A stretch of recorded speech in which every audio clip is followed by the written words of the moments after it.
Yo, what's going on, guys? Crispy Flakes here. Hope you guys are all having a fantastic day. So for today's video, we are going to be talking about Cam Reddish of the Atlanta Hawks, as some NBA teams have called up the Hawks to engage in trade talks trying to get the young player over on their team. Because in my opinion, I really don't think Cam Reddish is ever going to be able to reach his max potential being on the Atlanta Hawks, because that team is already extremely talented. But we are going to get more into that, a little bit later in this video. Now, before we get going on this, if you guys don't mind leaving that like, remember this time of year, very slow for the NBA, so it really does help out with the channel, the YouTube algorithm, all that good stuff when you guys leave that like, and I greatly appreciate it every single time. And if you are new to the channel, hit that subscribe button, because we are getting closer to 300,000 subscribers every single day, and that means we're only 700,000 away from a million.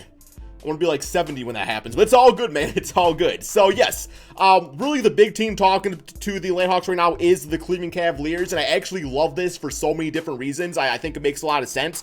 But when I look at the Hawks team with Cam Reddish, because Cam Reddish has had a very similar type of start to his NBA career as you guys saw me talking about in the Jarrett Culver video, where the first two seasons so unorthodox. Like first season, all these rookies had to deal with COVID, not getting like an official summer league. I guess that was technically last year. They didn't get the summer league because of COVID. But yeah, first season was kind of just like derailed. Second season, Cam Reddish has dealt with a lot of injuries and stuff like that, man. So yes, never really found his absolute spot on this team.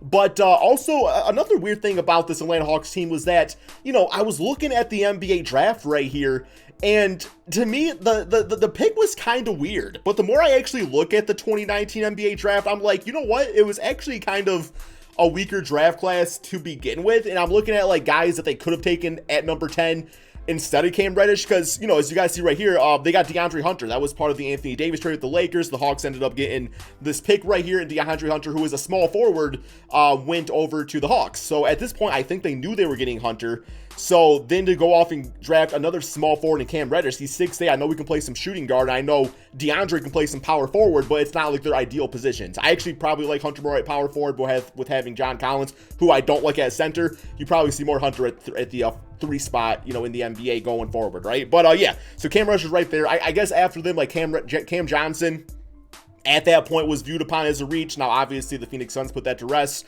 PJ Washington would have been a solid fit, but once again, he's a power forward. The only guy I see here where I'm like, it wouldn't be like a huge reach is like Tyler Hero. I guess he would have been nice at the 2 alongside Trae Young. That could have been kind of, intriguing and everything. But beyond that, you look at the rest and it's like, I mean, it's easy to say like, oh, they should have got Kevin Porter Jr., but he was the 30th pick. Like at that point, it would have been this ridiculous reach. So hindsight, obviously, you can look at things like that.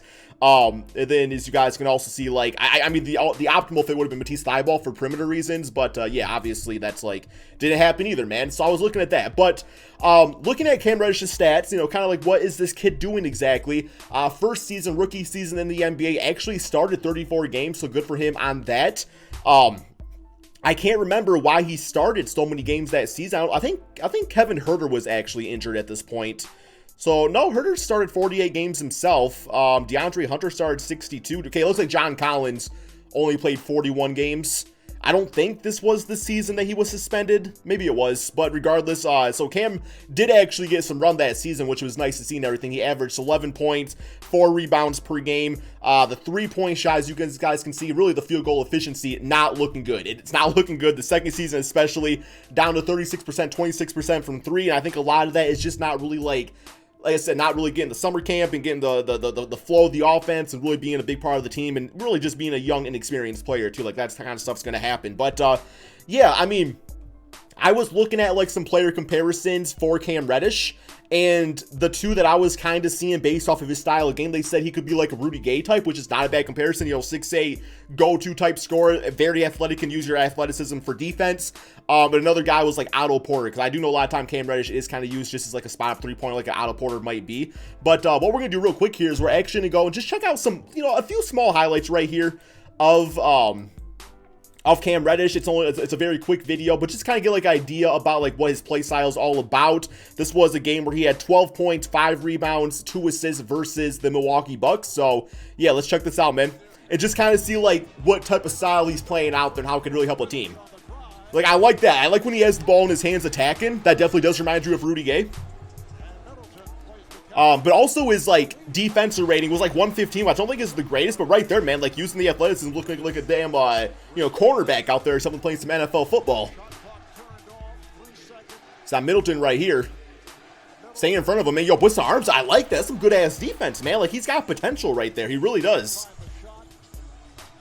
Bro, if he gets an assist for that, he better not get it. Bro, I swear to... Bro, that's not a damn assist. I'm sorry, man, but the way assists are judged these days... I'm sorry, that's not a damn assist.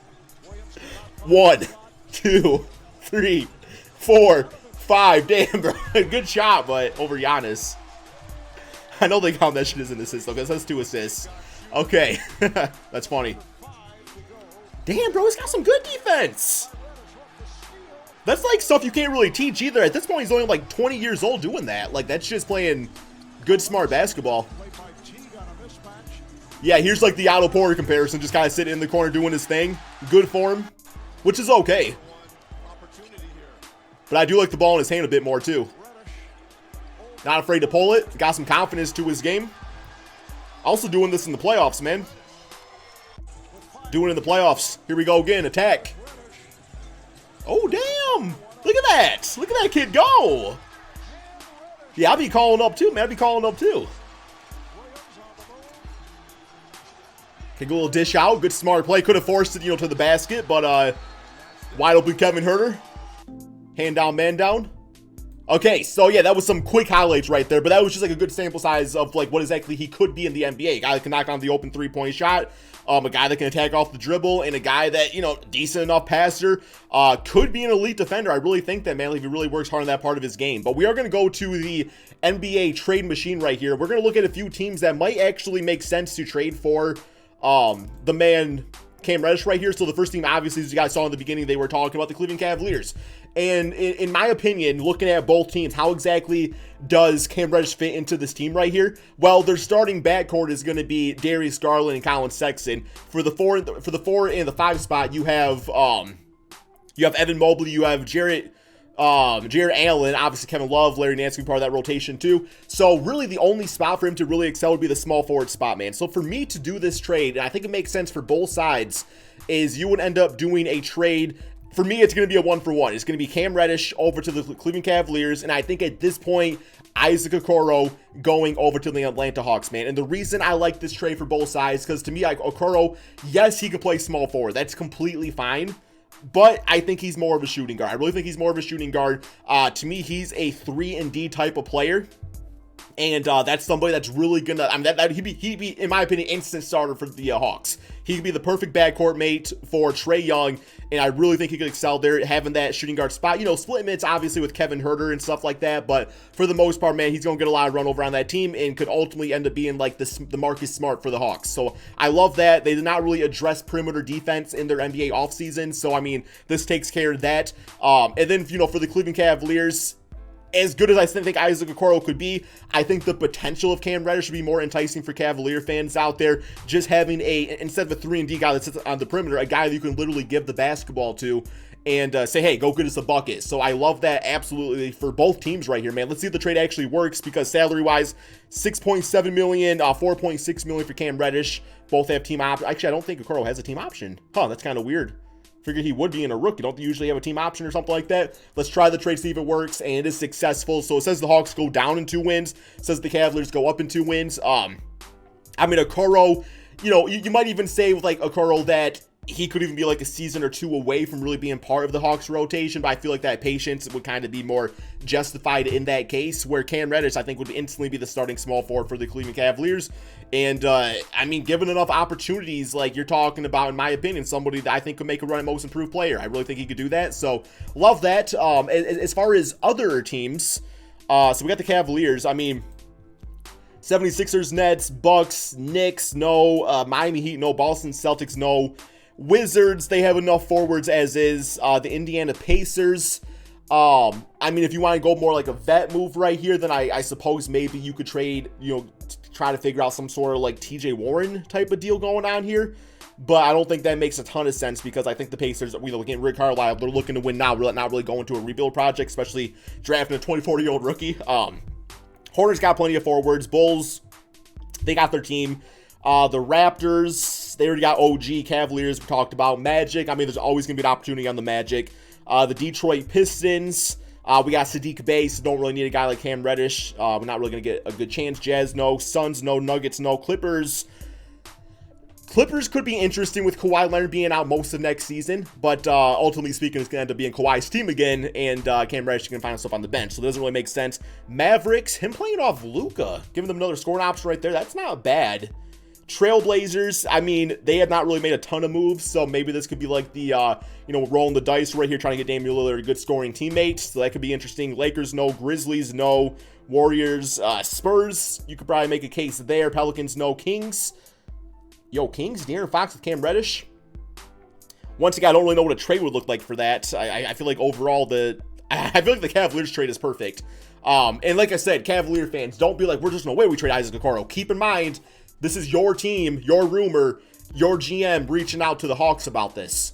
So, I mean, do you want to trade for Cam Reddish and him not start or not have Isaac Okoro start? Like, I feel like you go all into either one. You don't kind of like split time between both of them because then neither guy is going to live up to the max potential. So I feel like that's, that's the Cavaliers guys talk about. It's not just me talking about this, right?